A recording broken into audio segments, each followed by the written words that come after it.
and welcome to the Debrief, and welcome to our brand new set, right? I love this. It's going to be great. Thanks for joining us. We're talking about a lot going on today in the General Assembly in North Carolina state government. The first thing I kind of want to talk about, if this is good for you all, is the involuntary commitment committee that's going on in the legislature. So make sure you comment here because I'm curious to know what you think about this process. I'm Donna King. I'm editor-in-chief of Carolina Journal. And of course, joining us, Mitch Kokai of the John Locke Foundation, senior political advisor and then analyst. And of course, David Larson, managing editor of Carolina Journal. So make sure you check out carolinajournal.com for all of these stories. But we're really going to kind of dig in here because these are awful stories that have led to this committee. So we're looking at the third committee meeting being held this week, a new legislative committee about how do we reform involuntary commitment laws in North Carolina. So I want to know what y'all think. First, we know that a lot of these started when the murder in Charlotte on the light rail. Irina Zarutska. Thank you. Thank you. I've not been able to really pin it down, but a horrible crime there. Involuntary commitment, a big issue, right? Absolutely. Yeah. The one who was who's been charged in that murder. His family, I guess, tried to get him involuntarily committed, and now he's been charged with the murder. Second one, now in Raleigh. Zoe Welsh, a teacher here in Raleigh, taught at Ravenscroft, taught at Leesville High School. She actually went to Broughton. With me, and I didn't know her, of course, but it's just a horrible situation. Court records are showing that the suspect in that murder had been arrested 20 times, and in December had been requested for involuntary commitment, and it was denied. So this is what lawmakers are talking about. They're like, what do we do about the system? Why isn't this working? How do we keep North Carolinians safe? On the streets. Stein's weighing in. The two Wake County representatives wrote a letter to this committee and said, look, we're not on it. But how does this happen? How is somebody arrested 20 times, not found to be competent, and is still out there able to commit such a horrific crime? What do you think about this? This is going to be a tough committee. I think it's an age-old question, which is if somebody is a danger to themselves and others, right, and it's pretty clear that they no longer have compos mentis, or their mind isn't in a state where they can kind of interact with the rest of us in a safe way. At other times, maybe the answer to that was somebody would be involuntarily committed and then put in some kind of congregate housing and. They would institutionalize them, is the way it was put. A lot of those places ended up not being managed very well, and there were some horror stories, and I think people moved away from that because they thought it was the more humane thing to do. But this isn't humane. It's not humane. Horrific. It's especially terrible, I mean, obviously for the person, the crimes against, but sometimes I really, my heart goes out to the families of the person who's committing the crimes or who's losing their mind, because you see time and again, like Ryan Camacho, the person who killed Zoe Welsh. Suspect, yeah. The suspect, I apologize. Yeah. But in 2016, his mother started trying to get him committed, said he was delusional and he sort of lost touch with reality. So she was doing what she was supposed to do. For the last decade. Yeah. And so he'd be arrested for all kinds of things, but he was not coherent. Some people are calling it an ISIS attack being thwarted in Charlotte. Right. To me, that's a little bit different case. A different case. Mm-hmm. But to me, that was a little bit of a stretch because there was a similar thing, and this person was losing touch with reality, and their parents had been trying to get him committed, and eventually somebody online, they talked to him, about doing an ISIS attack and kind of talked him into it in a way. Not that it was entrapment or anything like that, but that it wasn't something necessarily he had dreamed up. I don't believe. Right. But same thing in Southport. There was that shooting along the docks. Right. That person had changed his name because he had these weird conspiracies about his parents and about all these local businesses that were all against him. Right. And also people have been trying to commit him. And I think we do have good laws, or at least it's easy for anybody. It doesn't even have to be related to them. If you have knowledge that somebody is a danger to themselves or others, you can petition a local judge and say this person should be involuntarily committed. But the problem is we don't really have those old institutions. So you can get the judge to say, you're right, this person's a danger. But what they do almost always, like with DeCarlos Brown, the judge agreed multiple times He killed on or allegedly on the train in Charlotte. Yeah. Multiple times. I believe that that he was determined to be, sure, up for involuntary commitment, but they don't have any place to send people like that. So It is a tough thing, especially for small government people, because we don't want to necessarily say, oh yeah, just build these huge institutional places to send people. But at the same time, it is an age-old problem that's always been there, and not necessarily better for society just to have those people wandering the streets. So I think it'll be interesting to watch these, these committee meetings at the legislature, because there's kind of agreement, it seems like on both sides, that it doesn't really work this way, where you take them in front of a judge says, yes, they're a danger, and then you just say, okay, well, nowhere to send them, and then you let them out in the street again. That's what's happening. I mean, that's what it feels like is happening. Now, also, we get letters all the time, and emails and messages that when we say alleged, even when there's a video, until somebody's convicted, we still consider it suspect and alleged and all that kind of thing. Because we get, every time we use the word suspect or alleged, even when there's a video, we still get messages. Yeah, I mean, that's journalistically, that's what you're supposed to do. Sure. Is until someone's convicted of a crime, you say that they're a suspect or it's alleged. And and old case law says if you call someone an alleged killer, you're calling them a killer. Using alleged doesn't even help. But yes, it's important to use alleged or charge with a crime rather than saying someone's a murderer. Right. But to me, about this story, two things that are important to note. One, I think it's good that the General Assembly set up a committee like this. Sure. When Irina Zarutska was killed, you knew there was going to be some sort of legislative response, and I think the immediate response is lock everyone up, throw away the key, step up penalties. There was concern about what the magistrates had done, so clamp down on magistrates, make it harder for them to do anything that would allow someone to go free.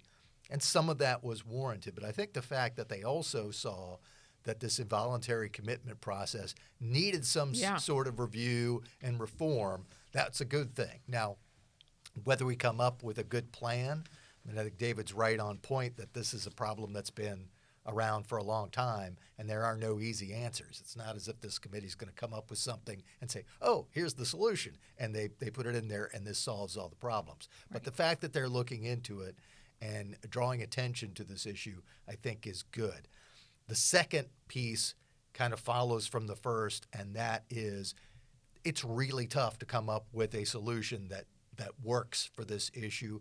And one of the reasons is we clearly see in the case of DeCarlos Brown and in the case of Ryan Camacho that the system has failed. But how many other situations are out there where someone seems to have some sort of mental issue and a problem, and maybe they are a danger, but we don't know. I mean, they may have committed some petty crimes here and there, but does that make them violent? Does that make them a danger to other people? It's hard for anyone to say definitively that it does. Now, I think if there are cases where someone commits a violent act and you know that there is some mental issue involved, there's got to be a way to make sure that person's not out there committing more violent acts. Sure. That's probably somewhere where this committee can make a difference. But there are going to be people out there who are dealing with mental health struggles who may be a danger to others, but you don't know. They haven't done anything that would make them eligible to be stuck behind bars or stuck in a mental hospital.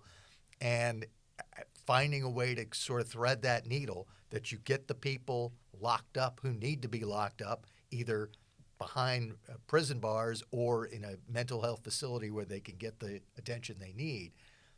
Getting that while not also sticking just behind bars right. people who may just have some sort of mental health challenge that really isn't a threat. I think that's going to be difficult. And if there were an easy solution, there would have already been one probably decades ago. You mentioned the magic. Go ahead. I was just going to, it does seem like in these cases that we have, though, we haven't been involuntarily committing too many people. It seems like all of them. Too few. 100% of the ones that we've mentioned were people that their families came out and said, we are worried about them. They're a danger. Please help our family because we're pretty sure they're going to. And they had committed other crimes, yeah. You know, Yeah. you mentioned the magistrate switch, I think is important because my understanding is that there isn't a list of, okay, commit this crime, this is this is what the magistrate should do. And there's not a guide. There's not a list, you know, because often the magistrate, that's the first stop. When someone's arrested, the magistrate is the first stop, and they're the ones that order that very first examination of potential involuntary commitment. And there's not a guide. And you know, a lot of times they're not a judge, maybe not even a lawyer, and trying to make that decision. Do we need more guidelines for those folks? Well, I think Arena's law did something on that respect. Okay. I mean, it sort of took the magistrate's very wide-ranging ability to deal with these issues and circumscribed it to some extent. Okay. But I don't know that there's any sense that that situation is now resolved. Right. Magistrates probably do need to have some sort of very well spelled out guidelines for people who are in the Right. situation that we're talking about, where it's not just a crime where you can say, okay, this person robbed something. There Right. was nothing wrong with them mentally. So is it something that's worthy of them going behind bars? Do you give them probation and restitution? Right. There's that. But then for the people who do have some sort of mental health issue, there probably needs to be more help, especially for magistrates who are unlikely to be trained at all, not only in the details of the law, but also in mental health and Sure. whether big a thing. particular act signals that the person is violent or not, whether there is a chance that getting them into mental health treatment fairly early on could prevent larger problems later on. That's probably something that needs to be addressed, and perhaps this committee could come up with that type of solution. Yeah, and to what you're saying, bed space, that's a problem. You know, so let's walk through the process. So somebody comes in, they're arrested, they go before a magistrate. That magistrate says, hey, look, there's a problem. We need to get an examination of involuntary commitment. A police officer then takes that person and to a crisis facility or sometimes even like an emergency room to get further examination, and then there's nowhere to put them, and that's one of the challenges we're seeing, that sometimes they end up languishing in an emergency room, and that's, you know, falls on the doctors and nurses. Like, there is layers of crisis in this. Yeah, and what happened with DeCarlos Brown is they brought him to a facility. There wasn't room, and so they released him back to his mother and sister Right. with medication. Yeah. He refused to take the medication, and then they would see him around town after that, talking about being controlled by computer chips. And he said after they arrested him, "Are you sure I killed her? It wasn't the computer chips." Right. So there just wasn't a space to put him, so they had to kind of release him back to the parents. But yeah, prior generations did use more institutionalization, but I don't know if that'll be discussed because it is a major expense, obviously, Sure. to house that many people. But if they end up in jail for the rest of their life, it's not like, if you're just looking at the money side of it, that doesn't necessarily Right. save any money there. So. Yeah. And this is not an issue that really gets people going and excited as much as, say, spending money on education. Right. And everyone wants to Right. spend more money on education, and that is probably an important thing to do to help build our capital, social capital. But while you're doing that, you also have to take care of public safety, which is the number one That's the job big of one. government, is public safety. And this is a key issue of public safety that seems to have kind of been set to the side for way too long. Yeah, absolutely. We're going to be following more about this story, so make sure you check out carolinajournal.com.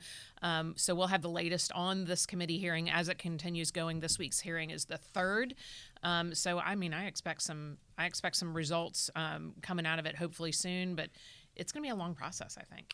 It is, and I'm guessing they will probably have some sort of legislation they'll put forward for the real legislative session that'll take place in spring. Right. But maybe not. Maybe they get to that point and say, we need to do some more work on this and have some more comprehensive legislation for 2027. So Sure. it remains to be seen. Sure. So, Mitch, what are you following this week? I'm curious. I always love to see your stories. Well, a couple of things of interest, election related. We saw on Friday, so after the last debrief, but within the past week, Sure. a letter that came out from the state auditor to the State Board of Elections that asked them to look into people's voter registration records that don't include an actual residential address. Now, you see this most often with college kids Okay. who live on a college campus, and they probably get their mail in a box. Sure. And so if you're wanting to in mail a them something, dorm or whatever, yeah. you mail it to a box in the dorm. But one of the issues is to actually be registered to vote, you have to have a physical address that counts as a residence. Right. And so Dave Bolick, who as the auditor oversees the State Board of Elections, not only does he appoint the members of the state board, he appoints the chair of all the local boards of election. So it's not just someone outside saying, hey, you should look into this. This is the person who oversees them saying, the state board, you really need to look into this to make sure that everyone who's registered to vote does provide an actual physical address, not just a P.O. box or something else, but a physical address that does count as a residence. You don't want someone who's like saying their residence is an office park or something like that. Or a P.O. box. Can or you P.O. register with a P.O. box? Right. Yeah. Well, for mailing purposes, Okay. if that's where you get your mail, yes, but you have to also provide an actual physical address. So if you get your mail at the P.O. box, you could have that as a mailing address, but you actually have to provide a real physical address that can be checked to show, oh yes, there is a residence here. Right. That this person is not just kind of playing the system. So there's that. The State Board of Elections is also dealing with early voting sites, and we know that, interestingly enough, there are 100 counties in North Carolina. And even though the state Board of Elections and also the county boards of elections are split between Republicans and Democrats, in 88 of the 100 counties, Republicans and Democrats were able to agree on where should we have the early voting sites. They agreed on that. In 12 counties, there was disagreement, and it seems to be, for the most part, the Republicans, who now make up the majority of those boards, are saying, look, there's some of these sites we've used in the past that just don't get any attention. People don't go. Why should we spend the money to have these? Let's cut them back. If we want to have sites available, let's make sure they're available for the general election in November. Whereas the Democrats have been more open to as many sites as possible.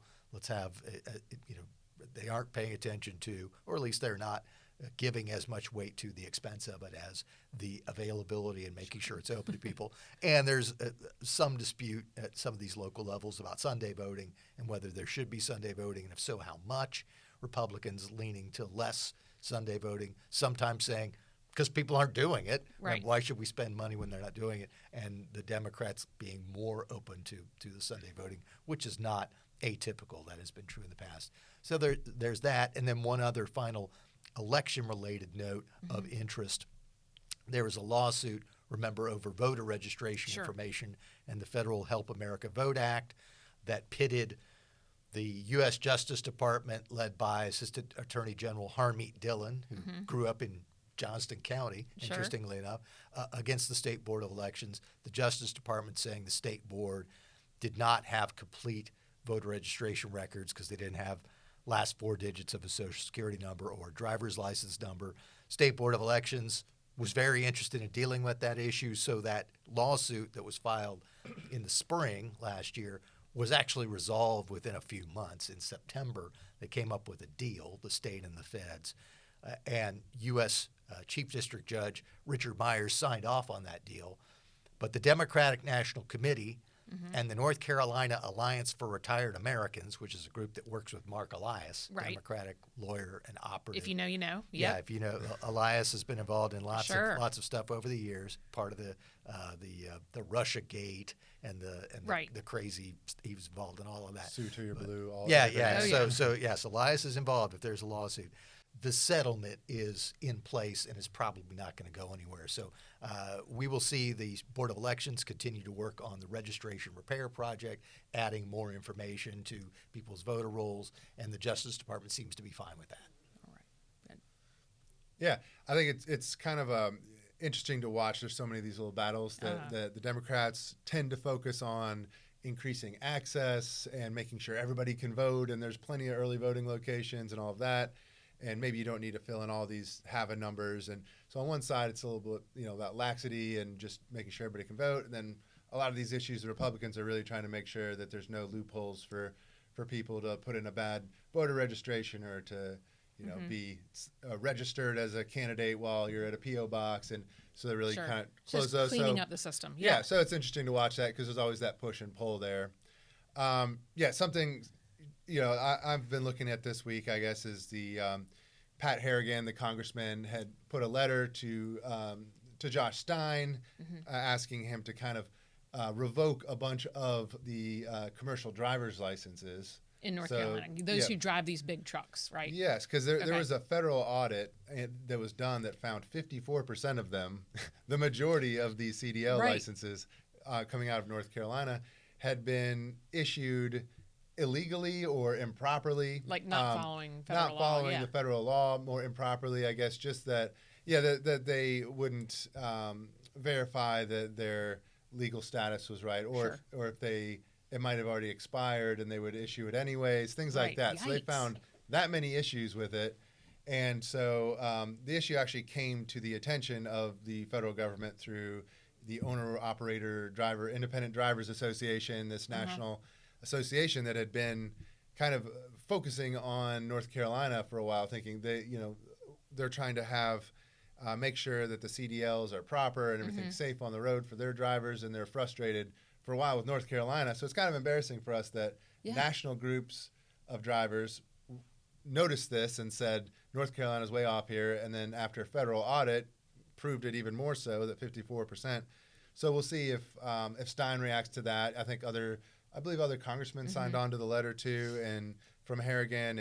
And so we'll see what Stein says, but it's a national story too that other people are focusing on, that North Carolina CDLs have just allowed all kinds of people to get CDLs and are on the road driving big trucks, and they might not have had those, should have had those issued to them. Yeah. So like with the voter registration records, I think the issue here is mainly with the officials collecting the information rather than the people who are trying to get the CDLs or to register to vote. Most of them, there's no problem with them, but the officials who are collecting the information didn't do it properly. My guess is that's probably what we have happen with the CDLs as well, that there's a certain process that has to be followed. Government didn't follow it at the state level, and so the federal government's stepping in and saying, wait a minute, you got this wrong. We just did an audit, and more than half of your licenses didn't follow this proper procedure. So while I think there should be some concern because of this major incidence of improper documentation for the CDLs, it's probably not the case that we have more than half of our commercial drivers on the roads who don't deserve to be there. Right. Probably most of them did qualify, but we don't know how many didn't. That's one of the reasons why you want to go back and fix this. Yeah, of course. When we look at this audit, it was every state got an audit, and federal DOT pulled 50 just randomly out of North Carolina and found that 27, they didn't check their passport, or their passport was expired, or they didn't have whatever they needed. But 8 of them, they had no documentation. So it's a sample, right? If they only pulled 50. Right. But it really shows you that DOT, who has been just plagued with problems over the last few years, really needs to get this part together. Yeah, it's something that definitely needs to be resolved. Yeah. Yep. Anything you want to close with? I mean, 8 out of 50 is not insignificant. And it's from the accidents, right, that we saw happen in Florida. It's scary. Yeah, I think at the very least, as we're talking about with more openness and access versus more just making sure nobody's slipping through. Sure. This is an area where people want to make sure nobody's slipping through. I do not want to see North Carolina on the news about this. Yeah, you want them to check to make sure this person's in the country legally, that they have the training needed. If they're not checking, even if they've done the training, I don't know what they're checking, but it's an important thing to make sure for safety's sake. Absolutely. As we wrap it up here on the debrief, we've got a hearing coming up soon. Mecklenburg County Sheriff Gary McFadden, again, another one that's been facing a lot of bad press, a lot of problems, that wasn't honoring ICE detainer requests. There's a petition to have him removed. But for more than just that, what are you hearing? Yeah, there are a couple of things that are in place. One is this petition that was filed to have him removed from office. Representative Carla Cunningham, state representative from Mecklenburg County, is one of the people who signed the petition. Democrat. Other people, a fellow Democrat, both of them Democrats, and other people who worked for McFadden, including his former chief deputy, have also signed on to this petition. While that's happening, he has also been invited, basically kind of summoned to speak before a legislative committee, and Brendan Jones, the high-ranking state representative, Republican, who invited him, basically said, it's because of your failures and your blatant disregard for the law. So obviously they're not inviting him for a friendly chat. Yeah. This is going to be a grilling. And like we saw with the Chapel Hill Carborough Public Schools, when they were invited to discuss their failures by Brendan Jones, it's probably, as you said, not going to be, always a cordial conversation. Brendan Jones was throwing these books that were inappropriate behind him during the hearing there. Trash, yeah. So I'm sure it'll be an intense conversation. And McFadden is also known for being a pretty boisterous personality. So I'm sure he's not going to just sit there and take it either. Because part of this was that he had been, if he didn't like an employee, the allegation is, even if you hadn't done anything technically wrong to be fired, he would just find a way to come up with something to fire you in a way that wasn't maybe totally above board. That's the allegation. And Carla Cunningham also said that in a phone call, she got kind of the impression that he was threatening her, maybe or maybe not in a physical way, but it seemed like it could have been interpreted that way, the wording he used. And another wrinkle in that is that she had been by backing this against him, but also probably more likely because sometimes she votes with the GOP, that Governor Stein is now going to back her opponent in the primary, the Democratic primary. So there's all kinds of So Carla Cunningham she voted to override Stein's veto on requiring sheriffs to honor ICE detainers. In that, Carla Cunningham said that Sheriff McFadden said in a phone call to her, "You live in my district. I don't want to see you get hurt." That is scary. So that hearing is going to be huge fireworks on the 22nd. Must-see TV. That is a big one we got to see. And make sure you head to carolinajournal.com. We'll be covering it. We'll be talking about it right here. Comment below. Let us know what you think, especially if you live in Charlotte. Are you running into some of these problems? We want to hear more from you. Keep this conversation going, and make sure you reach out to us. Thanks so much for joining us.